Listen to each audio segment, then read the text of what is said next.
누가복음 5장 17절에서부터 26절까지입니다. 같이 읽을까요?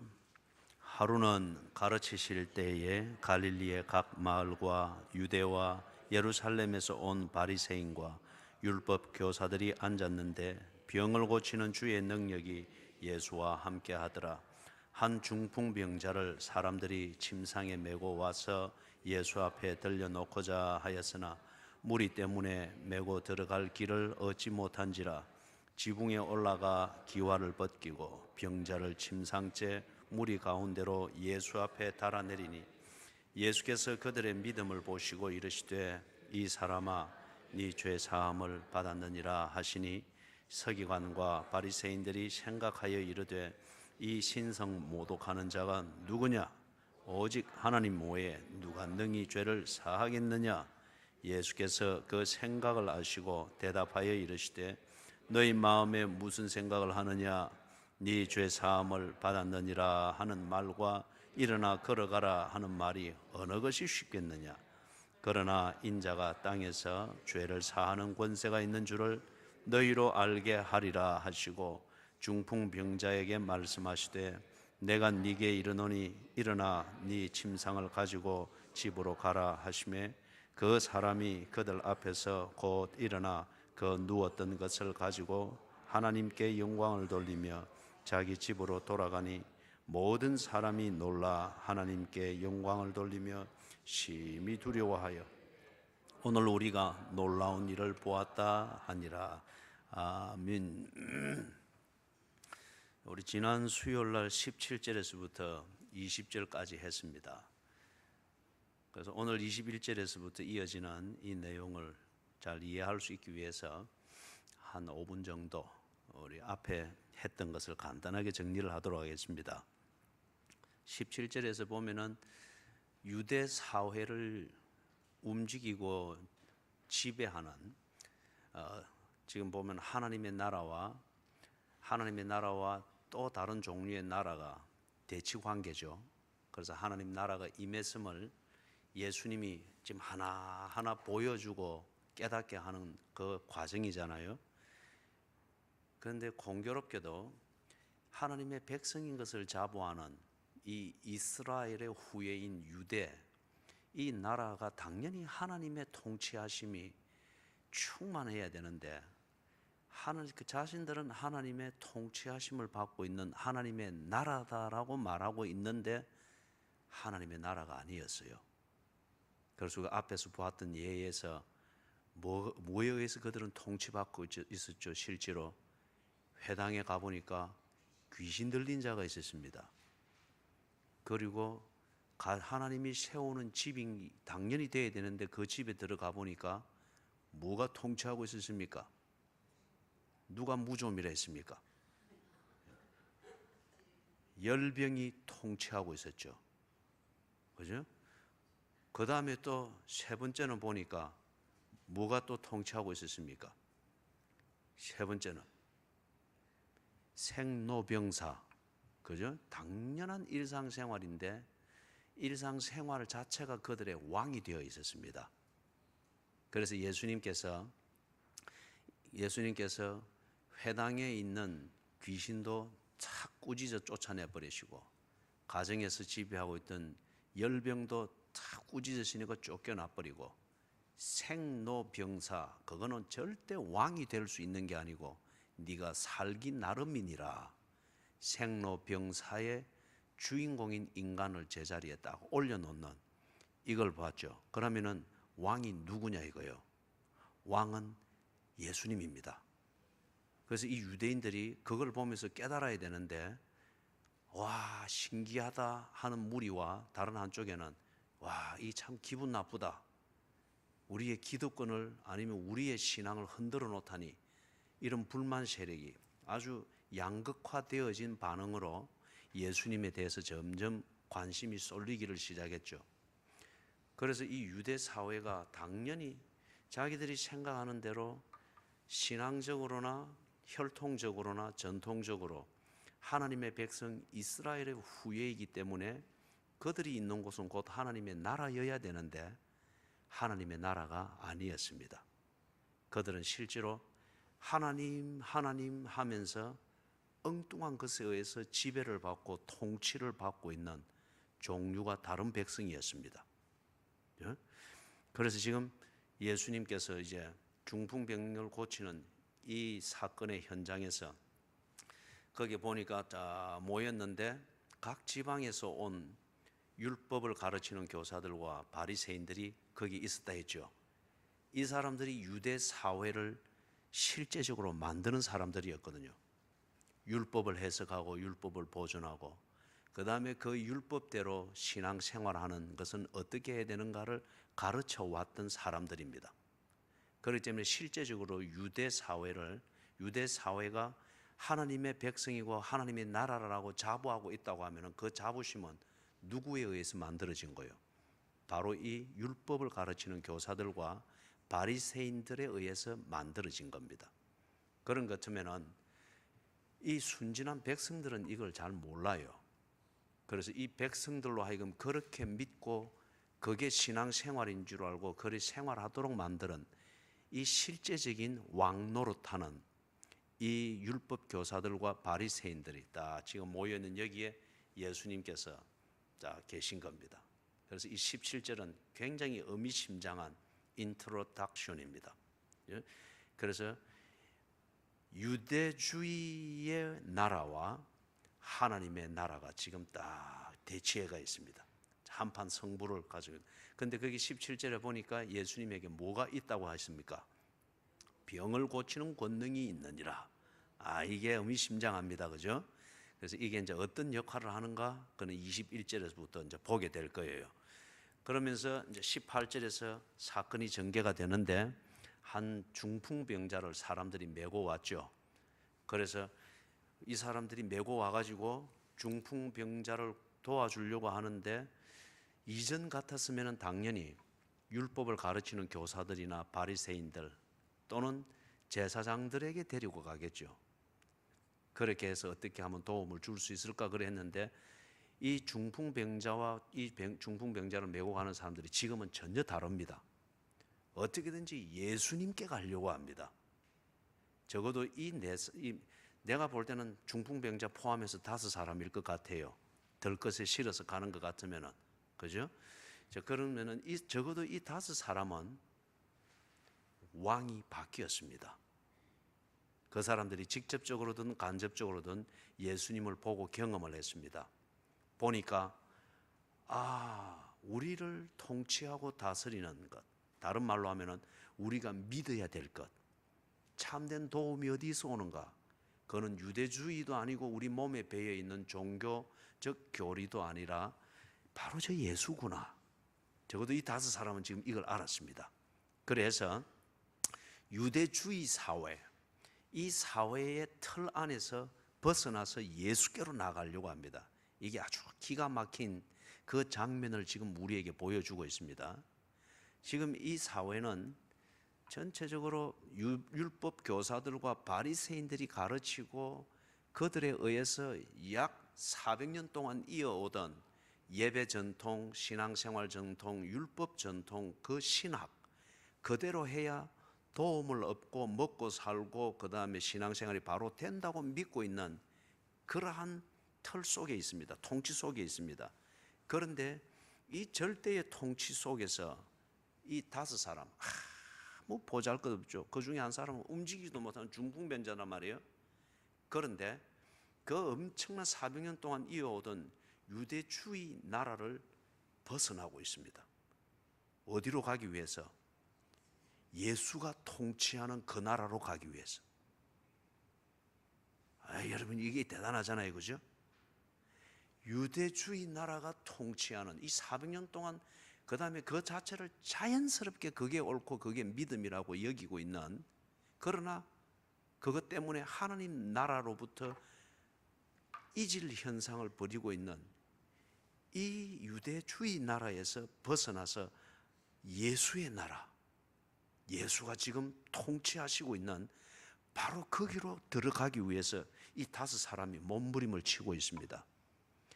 그래서 이게 얼마나 격렬했고 얼마나 진지했고 얼마나 진실했던지 유대주의 나라가 겹겹이 쌓여 있어서 예수께로 나가는 길이 안 보이는 이 상황에도 예수께 가기 위하여서 뜻이 있으면 반드시 길이 있다고 그랬죠. 길이 있기 때문에 뜻이 있는 게 아닙니다. 뜻이 있기 때문에 길이 만들어지는 겁니다. 예수께로 가고자 하는 이게 있으니까 뚝뚝 지붕으로 올라간 거예요. 그래서 거기서 지붕을 착 걷어내니까 예수께로 바로 딱 달아내릴 수 있게 되어 있습니다. 길이 꼭 편해야 길이 아니잖아요. 길의 가치는 목적에 이르는 데 있습니다. 포장이 되었든 안 되었든 그거는 좀 편리한 것을 도모하는 것이지 그 자체가 길의 가치를 말하는 게 아니죠. 길은 목적지에 이르게 하는 거기에 길의 가치가 있습니다. 지붕을 걷어내고 탁 달아내립니다. 이걸 보고 예수님이 뭐라 평가했는가? 믿음이라고 했습니다. 믿음. 그렇기 때문에 여기서 지금 보여주는 믿음의 정의는 예수보다 더 중요한 것이 없어야 됩니다. 그리고 예수께로 가는 거기에 딱 꽂혀버려야 됩니다. 예수께로 가는 거기를 위해서 400년 동안 몸에 익은 것일지라도 그것을 굳은 살 벗겨내듯이 벗겨낼 수 있어야 됩니다. 예수께로 가기 위해서. 이게 믿음이라고 했습니다. 그래서 예수님이 20절에 보니까 그들의 믿음을 보시고, 그죠? 그들의 믿음을 보시고, 그 다음에 믿음은 절대 그 믿음을 가진 사람을 배신하지 않습니다. 잘못된 믿음을 가졌으면은 잘못된 결과를 맞이하여서 좌절과 실망과 낭패를 당하는 것으로 갚아주죠. 바른 믿음을 가졌으면은 어떻게 길을 다 막아놨다 할지라도 그 믿음은 반드시 내게 길과 목적에 이르도록 만듭니다. 바른 믿음을 가졌다면은 바른 결과를 반드시 가지게 됩니다. 그런데 믿음은 그 믿음을 가진 사람을 배신한 적이 없습니다. 그렇기 때문에 관건은 무엇을 믿느냐는 겁니다. 자, 그래서 예수님께서 그들의 믿음을 보시고 그 믿음에 합당한 결과를 주셨습니다. 그게 뭐였죠? 네 죄 사함을 받았느니라. 이 사람들은 중풍병 하나 고치는 이 정도를 생각을 했습니다. 이 정도를 위하여서 예수를 믿었습니다. 그런데 예수를 믿는 것은 중풍병 하나를 고치는 이 정도의 결과가 아니라는 것을 예수가 보여주는 겁니다. 네 죄 사함을 받았느니라. 자, 이까지 우리 지난 수요일 날 했습니다. 그 다음에 21절부터 이어지고 있습니다. 21절 같이 한번 읽어볼까요? 서기관과 바리새인들이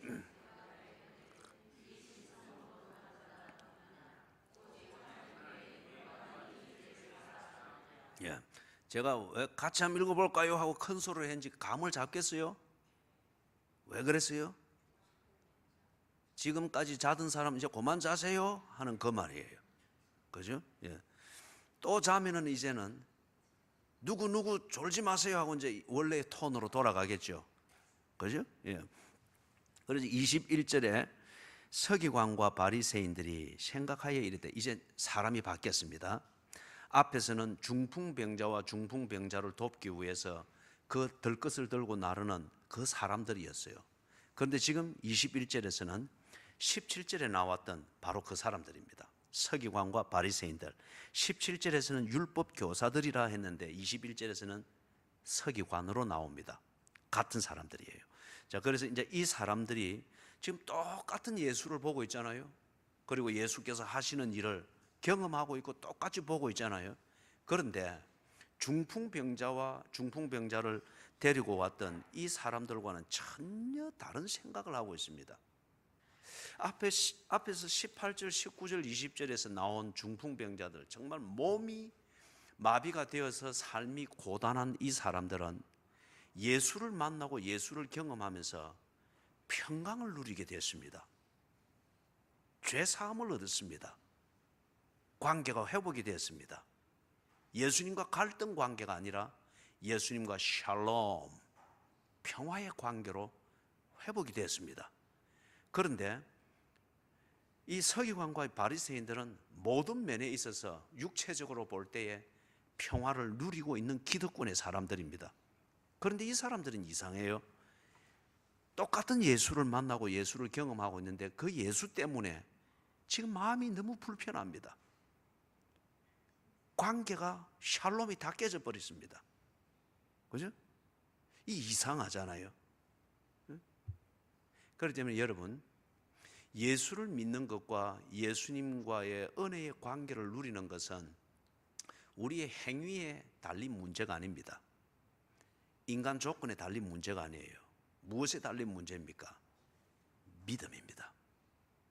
그 믿음이 무엇인가에 대해서는 우리가 지난 주일날 히브리서 11장 1절에서 7절을 가지고서 1차적인 정의를 했습니다. 이번 주일날 또 하게 될 것입니다. 간단히 말하면 믿음은 자기 자신의 심리적 조작 상태가 아닙니다. 믿음은 자신의 의지의 강도에 달린 그런 문제가 아니에요. 믿음은 내 주변에서 일어나고 있는 어떤 분위기에 내가 잘 적응을 하고 동화되어지는 그런 것을 말하는 것도 아니에요. 믿음은 상대방에 대해서 또는 어떤 사건에 대해서 내가 가지고 있는, 그래서 내 가치관이 딱 정리되어진 그 상태입니다. 가치관은 무엇이 옳으냐 그르냐를 판단하는 기준입니다. 무엇이 중요하냐 덜 중요하냐를 구분하는 기준입니다. 가치관은 무엇이 선한 것이냐 악한 것이냐를 구분하는 기준입니다. 이 가치관의 근거가 뭐냐? 믿음입니다. 그렇기 때문에 여러분 아주 분명하죠. 시시한 것을 믿고 있으면 제대로 된 가치관을 가질 수가 없습니다. 반면에 천지를 지으신 하나님을 믿는다, 그분과의 관계에 내 믿음이 올려져 있다, 그러면 그 사람의 가치관은 여러분 화성에 갖다 놔도 The Martian, 화성인 살아남는 것 그 이상이죠. 천지를 지으신 하나님을 믿는 그 믿음 위에서 어떤 가치관이 만들어지겠느냐 말이에요. 무엇을 먹을까 무엇을 입을까, 이거는 아무 문제가 안 되는 거예요. 그 가치관이 딱 정리가 되었을 때는. 자, 다시 이쪽으로 돌아와서, 그래서 이 서기관과 바리새인들이 몸은 성하고 모든 기득권은 아주 최상위에 있는 사람들이잖아요. 그리고 사람들이, 절대 다수의 사람들은 이 사람들이 해석하고 이 사람들이 한 번씩 움직이는 그게 바로 신앙이고 신앙생활이라고 믿고 있을 정도로 신뢰 그 자체를 가지고 있는 기득권의 사람들입니다. 그런데 이상하게도 이 사람들은 중풍병자와 달리 똑같은 예수를 만나고 똑같은 예수를 경험하고 있는데 이 사람들은 너무너무 지금 불편해졌습니다. 마음이 복잡해졌습니다. 막 혼돈이 일어납니다. 그래서 21절에서 굉장히 고민이 생겼어요. 바리새인들이 생각하여 이르되 이 신성 모독하는 자가 누구냐? 오직 하나님 외에 누가 능히 죄를 사하겠느냐? 자, 여러분, 이 서기관과 바리새인들, 이 사람들도 자기들의 나름대로 독특한 돈독한 그 신앙심이 있죠. 이 신앙심이 여기서 표현되는 게, 이 신성 모독하는 자가 누구냐? 신성 모독은 유대인들의 율법주의적 신앙에 있어서 이거는 가장 흉악한 죄 중에 하나입니다. 그렇기 때문에 신성 모독하는 자나 현장에서 간음하다가 잡힌 자는 바로 돌로 쳐 죽입니다. 왜냐하면 너무 불결하고 부정한 죄악이기 때문에 손을 가까이 댈 수가 없다는 거예요. 그래서 멀리 서서 돌로 쳐 죽이는 겁니다. 그리고 이것은 적결 처형을 시킬 수 있습니다. 예수님이 어떤 죄명을 가지고 죽었죠? 그렇죠. 우리 옛날 번역에서는 참남죄로 되어 있죠. 이 참남죄가 신성 모독을 말합니다. 영어 표현에서는 blasphemy 이렇게 표현이 되어져 있죠. 예. 자, 그래서 이 신성 모독하는 자가 누구냐? 이게 그들의 신앙심을 지금 반영하고 있습니다. 다른 말로 말하면 하나님은 신성한 분인데 감히 이 따위가 죄 운운하다니. 두 번째, 이 서기관과 바리새인들은 하나님께 대해서 자기들 나름대로 아주 경외함을 가지고 있습니다. 그렇기 때문에 그들이 그렇게 경외하는 하나님에 대해서 무언가가 불경건해지고 불경함을 저지르는 것을 느낄 때 이 사람들이 견딜 수가 없는 거예요. 아주 대단한 신앙심이지 않습니까? 그죠? 그런데 문제는, 정신을 차리고 딱 들어보세요.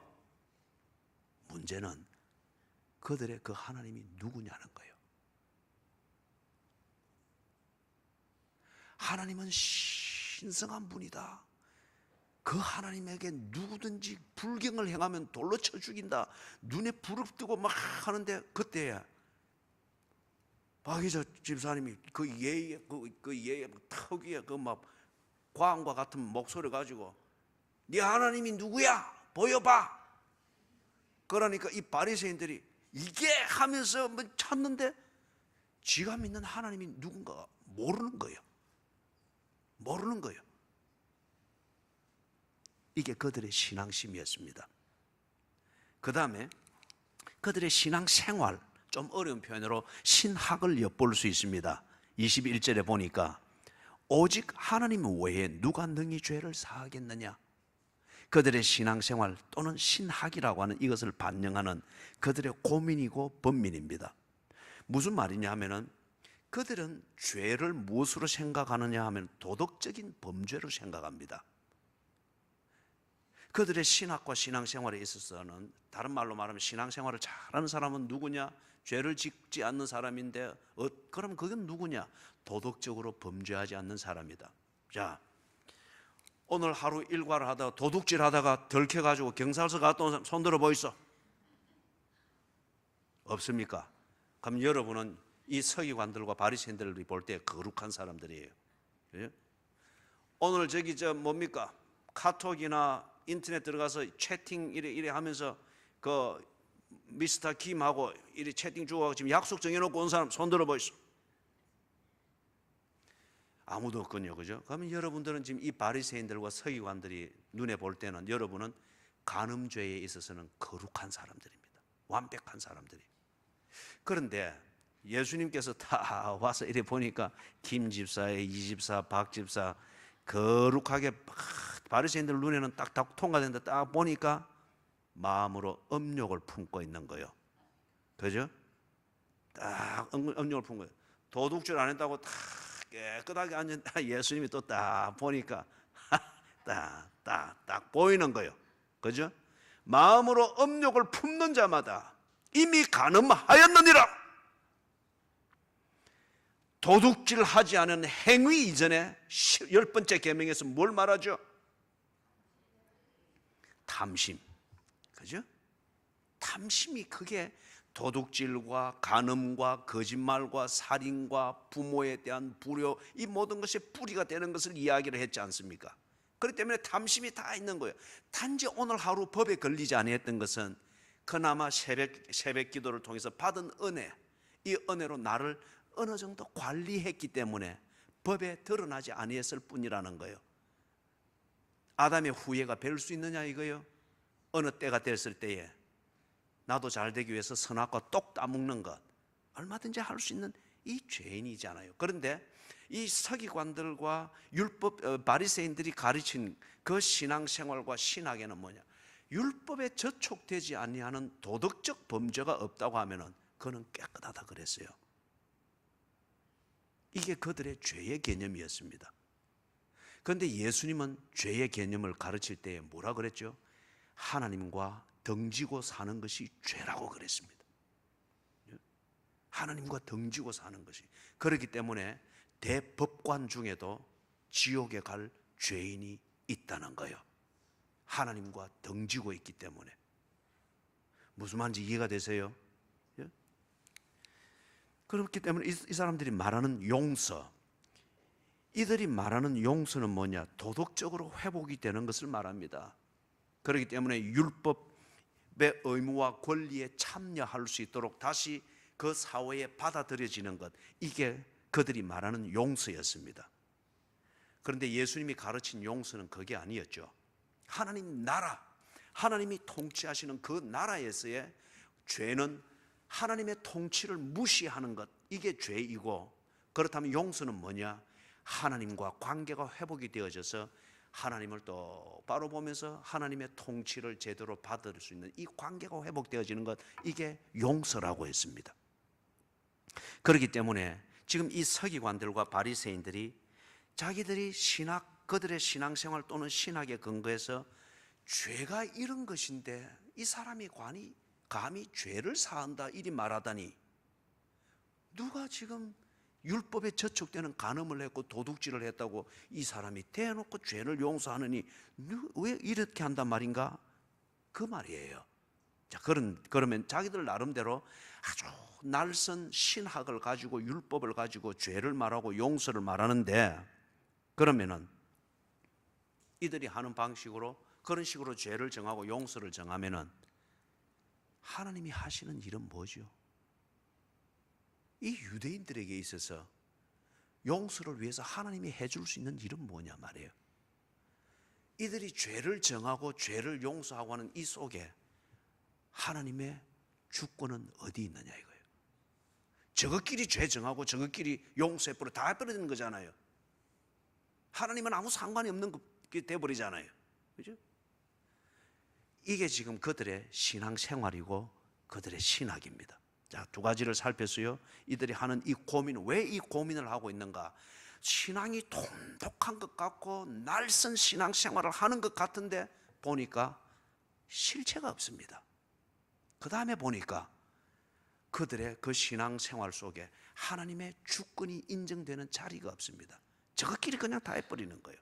그러니까 하나님의 실체가 나타나서 하나님의 주권을 가지고 행하는 이게 딱 나타나는 현장이 되니까 이 사람들이 확 헷갈리는 거예요. 막 혼돈이 되는 거예요. 아니 우리 영역을 침범하다니, 아니 우리를 죄인으로 말하다니, 이 막 소위 말해서 설교 듣고 막 상처받았다 해서 하고 막 복잡해지는 거예요.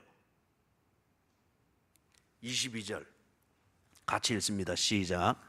예수께서 그 생각을 아시고 대답하여 이르시되 너희 마음에 무슨 생각을 하느냐. 아주 참 예수님의 이 말씀이 그들의 전곡을 꽉 찔러버렸습니다. 그 생각을 아시고 너희 마음에 무슨 생각을 하느냐.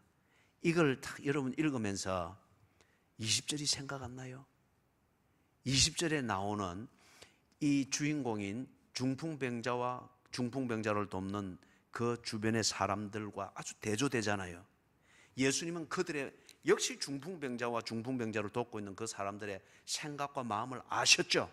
그렇기 때문에 네 믿음을 보았다, 그들의 믿음을 보았다 했잖아요. 그 속을 딱 보니까 그들에게는 믿음이 있었습니다. 예수님을 경험하면서 예수를 신뢰하고, 그렇지, 이제는 예수님의 통치를 받아야 되겠구나. 종교의 틀 안에 매여 있는 것이 아니고 예수님의 말을 들어야 되겠구나. 이 마음에 딱 있는 걸 보았다는 거예요. 그래서 그들의 믿음을 보시고. 그런데 지금 여기 22절에서 예수님이 이 서기관과 바리새인들의 마음을 딱 들여다보니까 예수님을 보면서 예수에 대한 믿음이 생기고 신뢰가 생기는 것이 아니라 번민이 생기는 거예요. 이거 아닌데, 이런 게 신앙이 아닌데, 예수님과 대립각을 딱 세우고 있는 이걸 딱 보는 거예요.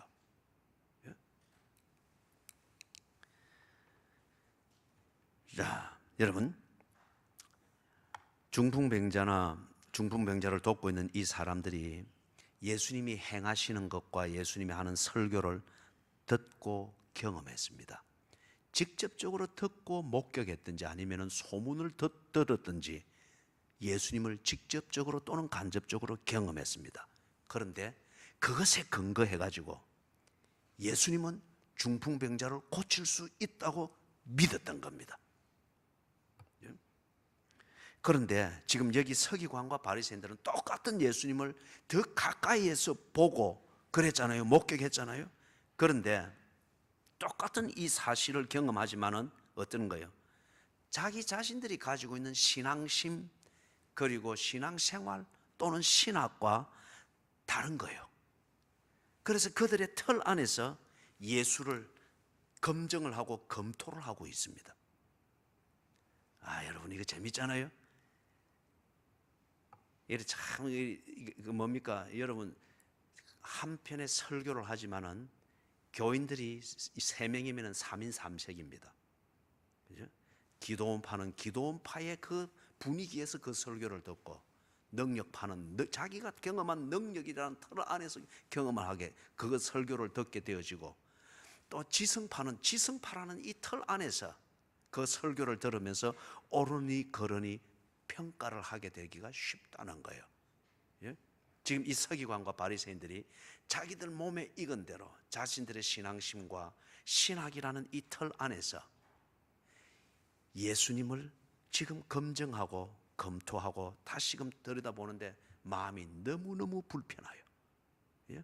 한쪽 편의 5명은 예수님을 통해서 그 설교와 하는 행위를 통해서 샬롬을 찾았고 회복을 하는데, 서기관과 바리새인들은 똑같은 예수를 경험을 하면서 상처를 받고 있습니다. 이제 편하게 부르십시다. 그죠? 서집사, 바집사입니다. 서집사하고 바집사는 예수님을 세우면서 상처를 받고 있는 거예요. 다행히 지금 우리 교인들 중에는 서집사, 바집사 없죠. 자, 그 다음 23절로 넘어가십시다. 23절 같이 읽습니다. 시작.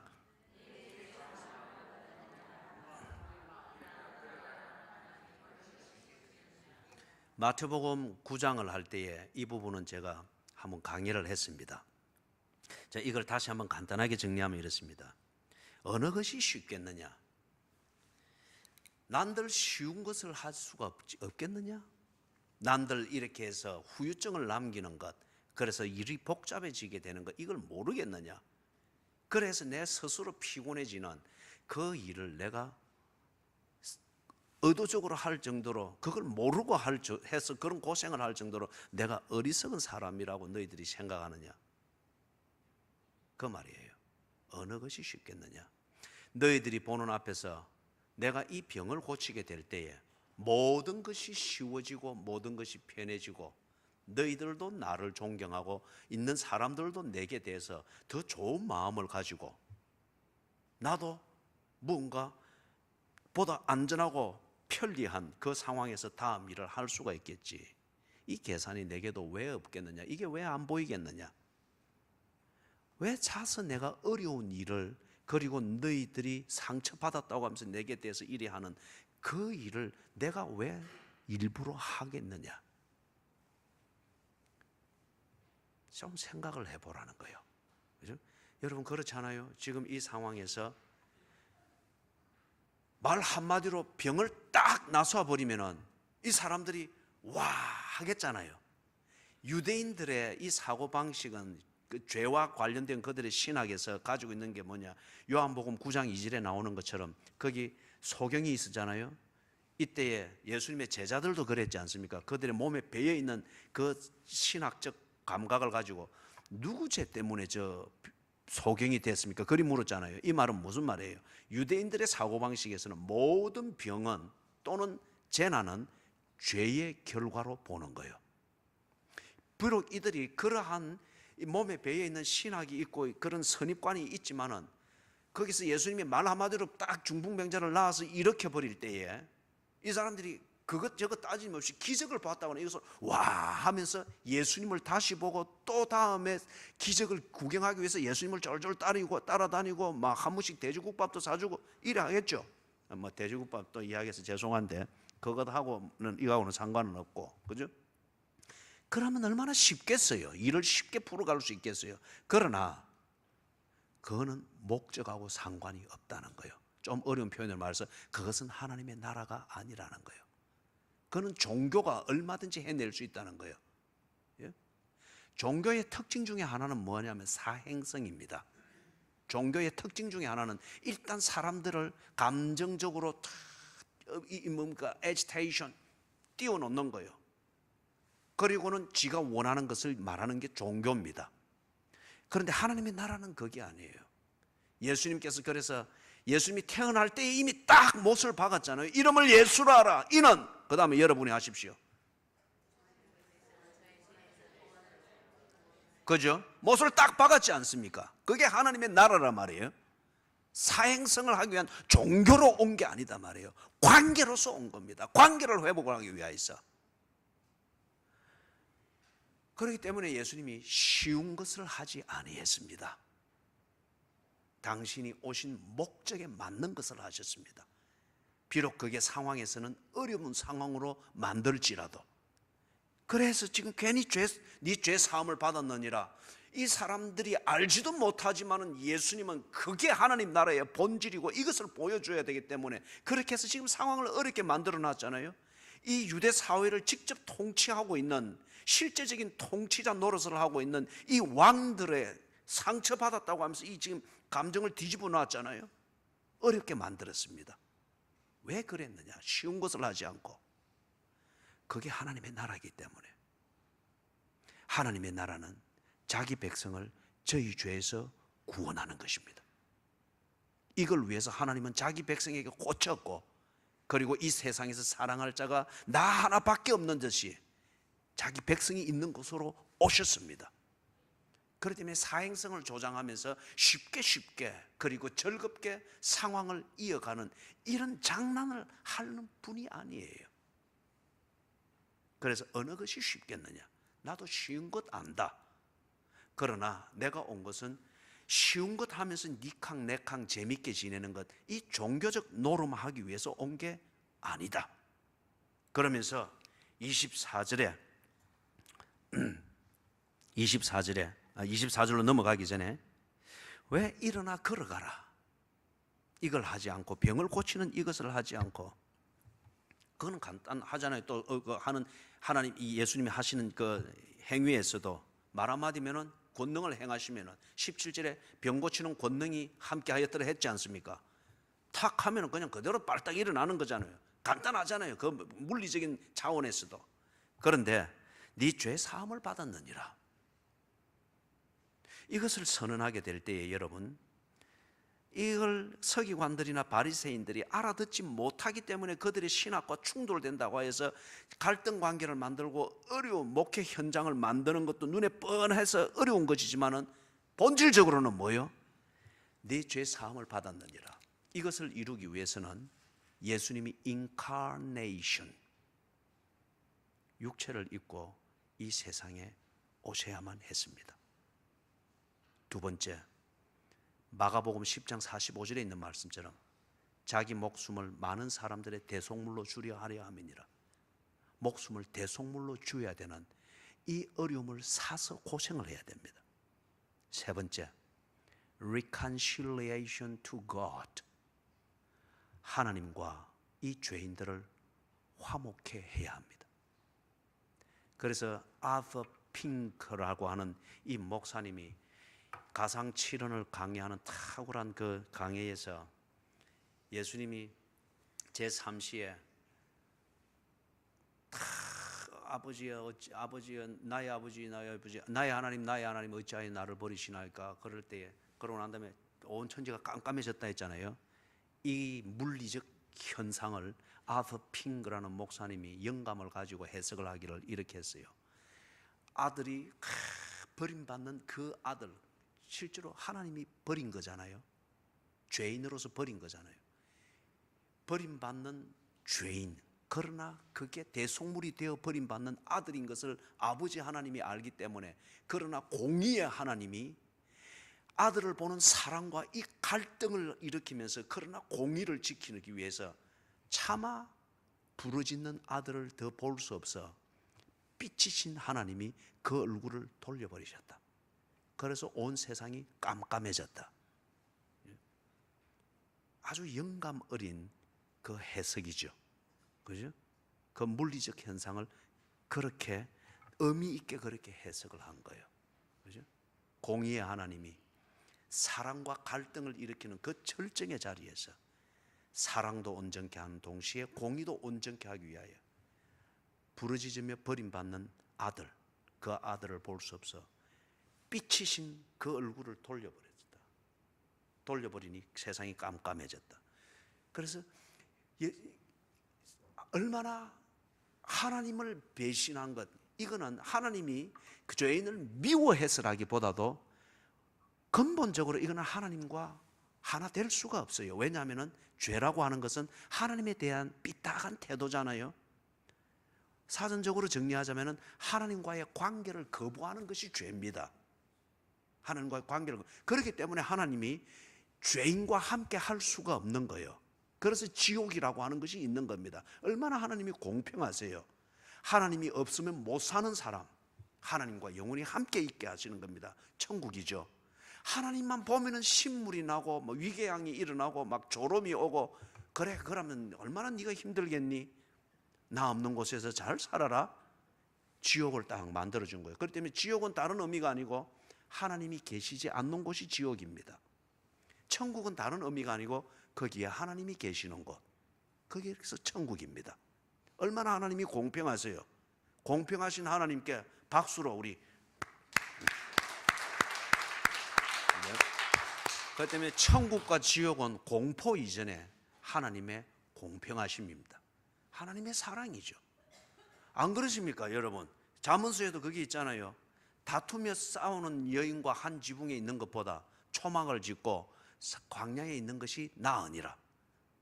그걸 주신, 그 말씀을 주신 하나님께서 다투고 싸우는 죄인과 천국에 함께 있으면서 늘 이것보다, 그죠? 그래 독립해. 나도 네 없이 아프지만은 혼자 살게. 그게 천국과 지옥의 개념이잖아요. 얼마나 공평하세요. 다시 한번 박수로 우리 하나님을 찬양합니다. 그죠? 그래서 네 죄 사함을 받았느니라. 얼마나 이게 어려운 일인지 몰라요. 이것 때문에 예수님께서 영광을 버리고 육체를 입고 이 땅에 오셔야만 했고, 그리고 이것을 이루기 위해서 당신의 목숨을 많은 사람들의 대속물로 주는, 이게 사건으로서는 십자가의 죽음으로 나온 거죠.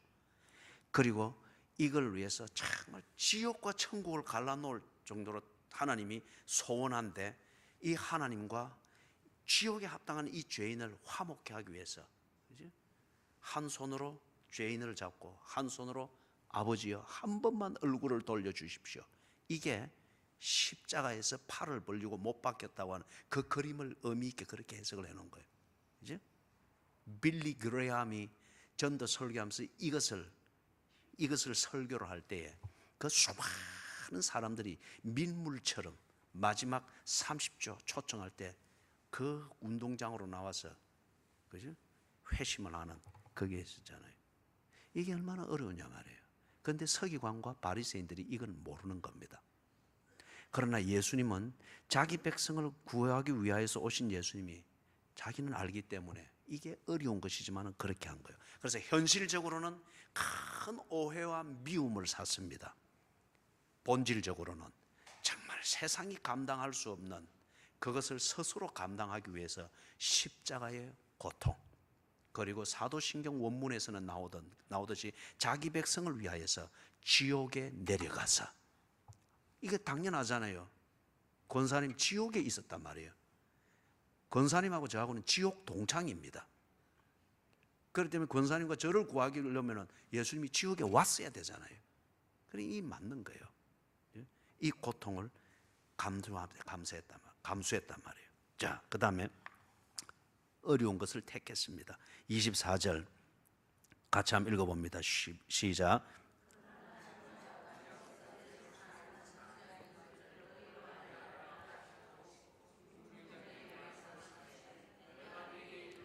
일어나 네 침상을 가지고 집으로 가라. 거기 보니 너희로 알게 하리라. 예수님이 하실 일은 다 했습니다. 그런데 예수님을 보면서도 아직 예수인 줄 모르고 있는 자기 백성이 있고, 아직 예수인 줄 모르고 있는 사람들이 예수의 백성들의 구원과 예수께로 오는 길을 방해하고 있는 이것을 방지하기 위해서 예수가 누구인가를 보다 구체적으로 한번 드러내 보이시겠다고 합니다.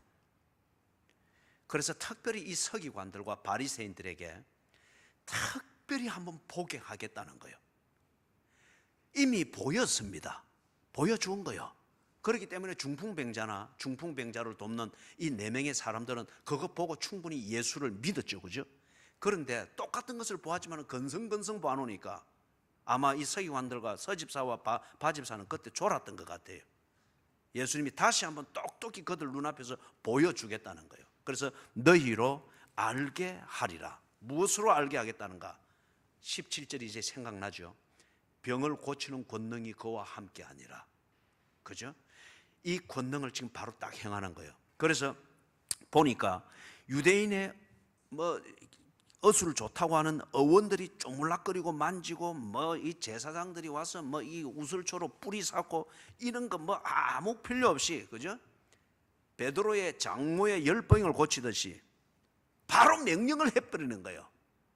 일어나 네 침상을 가지고 집으로 가라. 그러니까 벌떡 일어나서 진짜 가버리는 거예요.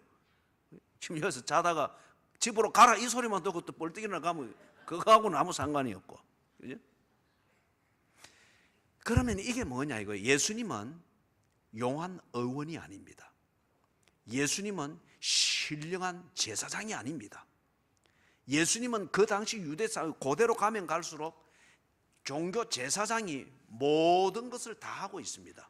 선생이고 의사고 제사장이고 모든 것을 다 하고 있죠. 그런데 예수님은 그런 종류가 아닙니다.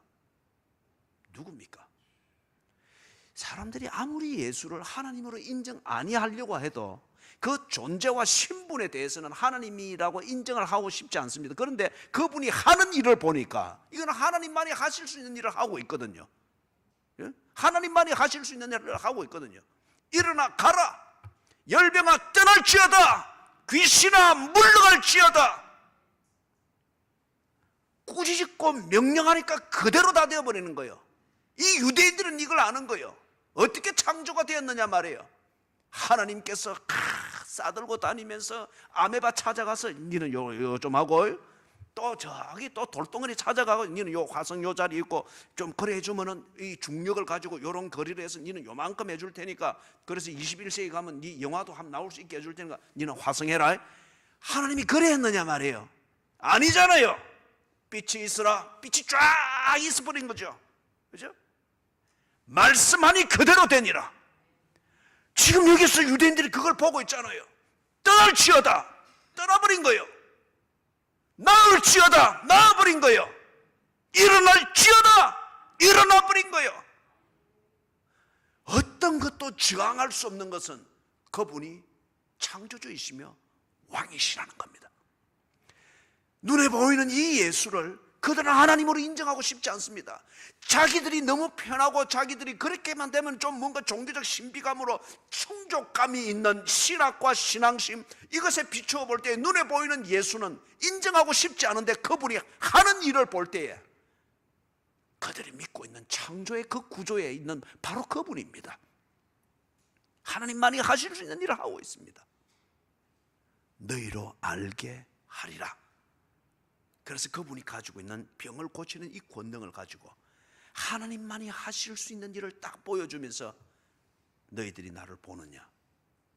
보았으면 다시 생각해보라. 그걸 딱 던져놓는 거예요.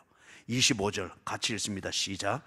그 사람이 그들 앞에서 곧 일어나 그 누웠던 것을 가지고 하나님께 영광을 돌리며 자기 집으로 돌아가니라.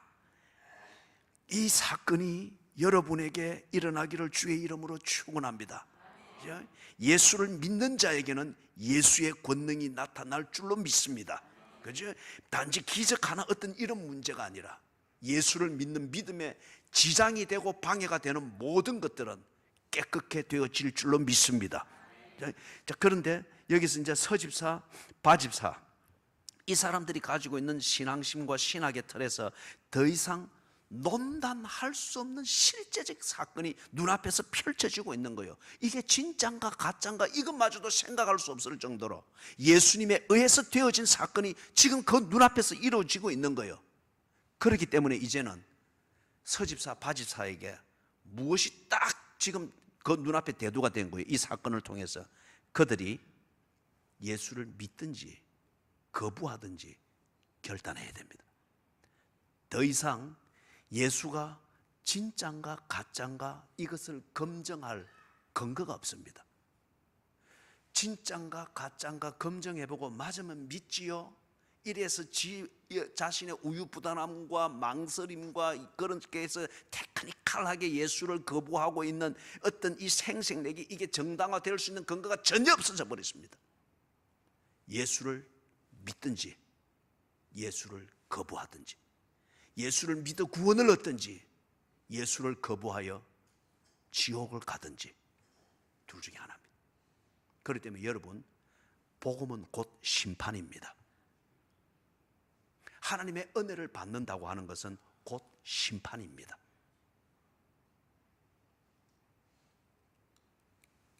26절 같이 읽습니다. 시작.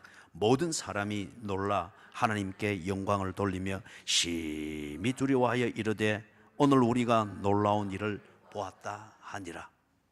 자, 이 26절을 좀 정리를 해야 됩니다. 이게 이제 전체 그 면에서 결론적으로 정리가 되어야 되는 메시지가 담겨 있기 때문에 그렇습니다.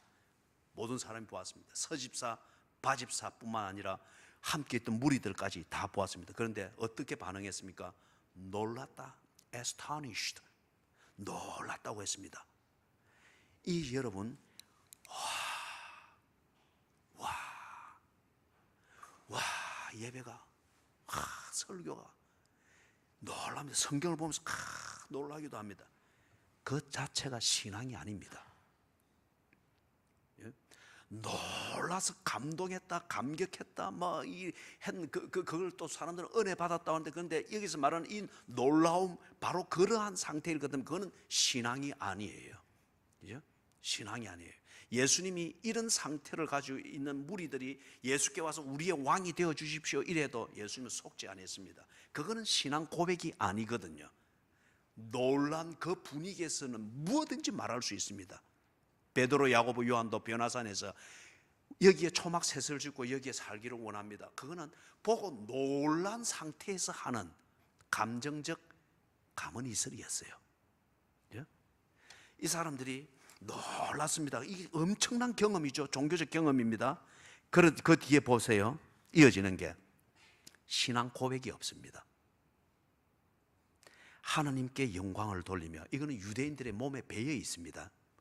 하나님께 영광을 돌리며, 그 다음 나오는 게 심히 두려워하여 이르되 오늘 우리가 놀라운 일을 보았다리라. 신앙 고백이 없습니다. 그렇기 때문에 예배를 드리고 놀랄 수 있습니다. 성경을 읽고 놀랄 수 있습니다. 기도에 특별한 경지에 이르면서 감동과 감격과 흥분, 여기 놀랐다 말하는 어떤 이런 현상이 휩싸일 수 있습니다.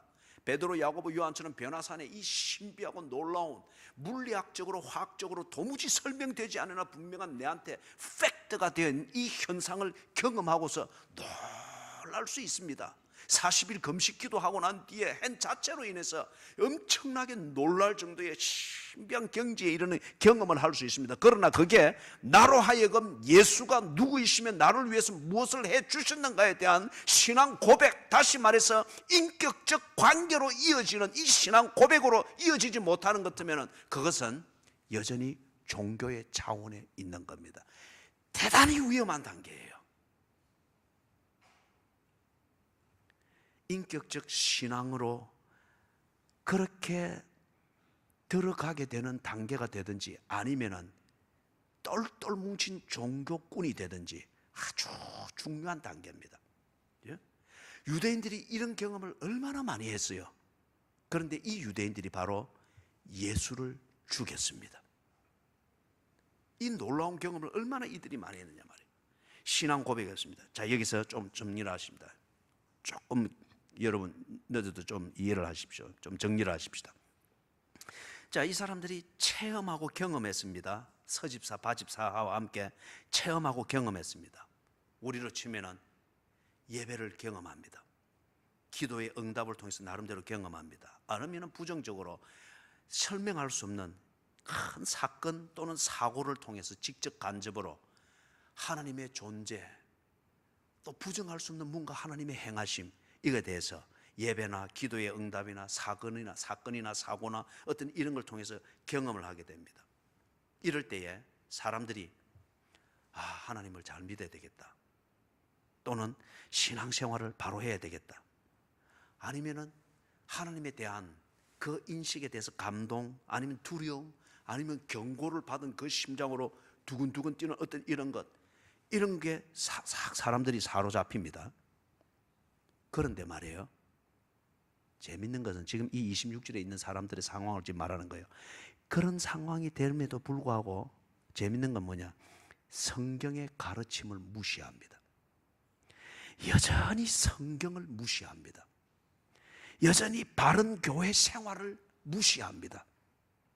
여전히 교회를 통해서 훈련을 받고 교육을 받고 하는 이 자체의 이 가치와 중요성을 무시하고 거부합니다. 여러분, 이 지금 구조를 이해하겠어요? 나름대로 하나님을 직접 간접으로 체험하고 경험하는 것을 통해서 잘 믿어야 되겠다. 하나님이 정말 살아계시네. 어떤 또는 경고, 감동 아니면 두려움 이런 것으로 벌렁벌렁 거리는 것까지 이렇게 하는데, 그러나 절대 성경은 보지 않습니다. 절대 성경적으로 돌아가려고 하지 않습니다. 바른 교회 생활이라고 하는 이 자체에 대해서는 아직 의식이 없습니다. 피곤하게 여길 뿐이에요. 자, 정리합니다. 이 경험을 통해서 놀랐습니다. 그래서 하나님이 정말 살아계신다. 유대인들은 하나님 이에 대해서 다른 부정이 없잖아요. 하나님 중심이 딱 됐습니다. 하나님 중심. 그 하나님 중심에 대해서 보다 분명하고 보다 그죠? 자기 스스로 집중이 될 정도로 하나님 중심이 됐습니다. 그런데 오늘 새벽에도 우리가 말했던 것처럼 여전히 내 방식대로 신앙생활하려고 합니다. 하나님 중심이면서 내게 즐거움이 있고 만족감이 있는 자리와 내게 즐거움이 있고 만족감이 있는 방식대로 여전히 신앙생활을 하려고 하는 거예요. 놀라운 경험을 통해서 하나님에 대한 보다 집중된 것은 늘었는데, 그럼에도 불구하고 그 집중된 하나님 중심의 이 집중력을 가지고 여전히 내 방식대로 하려고 합니다. 내게 즐거움이 있고 내게 만족감이 있는 그런 방식으로 해결하려고 합니다. 그러다 보니까 어떻게 나오는가? 자기 중심성이 됩니다. 그래서 이 사람의 신앙생활은 뭐냐? 유대인들이 했던 것처럼 이 사람들의 신앙생활은 자기 보호, 자신을 방어하는 것, 이걸 위하여서 하나님 중심을 경험했던 이 신앙생활에 계속 집착을 하게 되는 거예요. 그래서 결과적으로는 사람이 아주 모질어지고 아주 종교적으로 단단해지는데 변화는 전혀 일어나지 않습니다. 이게 정말 문제입니다. 그렇기 때문에 이 유대인들이 예수를 죽일 정도로 모질었고 종교적이 된 거예요. 이 메시지를 오늘 우리가 잘 들어야 됩니다. 모든 사람들이 놀라서 예배를 경험하고 하나님의 임재를 경험하고 그래서 하나님을 부정하지 않습니다. 오히려 더 두려워할 수 있습니다. 그런데 성경 중심이 되는 것은 여전히 거부합니다. 여전히 내 방식대로 하려고 합니다. 그러면서 나를 고치고 하는 이걸 위해서 교회 중심이라고 하는 하나님이 주신 그 기관인 교회를 통해서 치리를 받으며 권증을 받으며 교육을 받으며 바르게 함과 책망함과 의로 교육하기에 유익한 이 교회 생활을 통해서 하나님 중심을 제대로 배워가려고 하지 아니하고 하나님 중심이라는 이 경외심을 가지고 지 방식대로 그리고 지 만족감과 지 즐거움 이 중심을 가지고 늘 교회 생활이라고 하는 것을 왔다 갔다 해서 한단 말이에요. 그러다 보니까 하나님을 크게 경외하면서 아주 자기 중심성이 되다 보니까 정말 변화가 안 일어나요. 여러분, 신앙생활을 첫 경험을 하는 첫사랑을 경험하는 교인과 이 놀라운 경험들이 겹겹이 쌓여 있어서 하나님을 경외하는 그 묵은디 교인하고 차이가 뭔지 아세요? 첫사랑을 경험하고 있는 초신자는 웁니다. 웁니다. 세리가 성전을 올라가면서 기도하듯이 내가 죄인입니다. 나를 고쳐주소서. 그러나 이 놀라운 경험들을 겹겹이 해서 하나님 중심이 되어 있다고 믿는 이 묵은디 교인은 절대 울지 않습니다. 절대 회개하지 않습니다. 조는 방법을 터득했으면 터득했지 조는 그 자체를 두고 내가 경외하는 하나님 앞에 두려움을 가지며 하나님 이것 고쳐주셨어요. 그것 두고 40일 금식 기도할 정도로 그게 심각한 줄 전혀 모르는 거예요. 저는 그렇게 믿습니다. 남의 집에 담을 뛰어넘는 도둑질도 아주 흉악한 죄지만은 그것보다 더 심각한 죄는 뭐냐? 예배 시간에 조는 겁니다. 그렇기 때문에 여러분, 하나님은 경외하지만 들은 게 없으니까 믿을 내용이 없는 거예요. 결국 자기 방식대로 가게 돼 있는 거예요.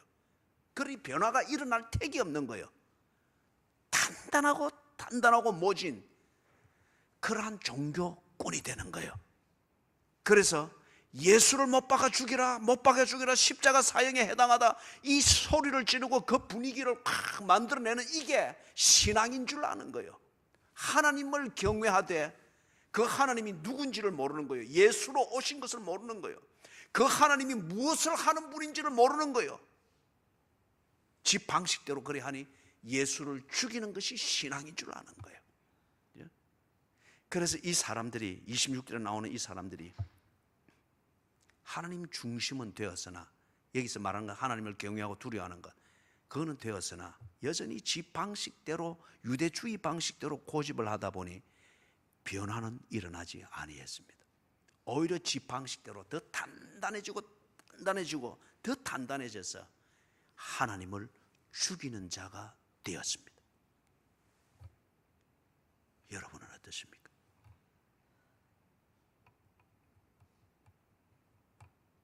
기도하십니다.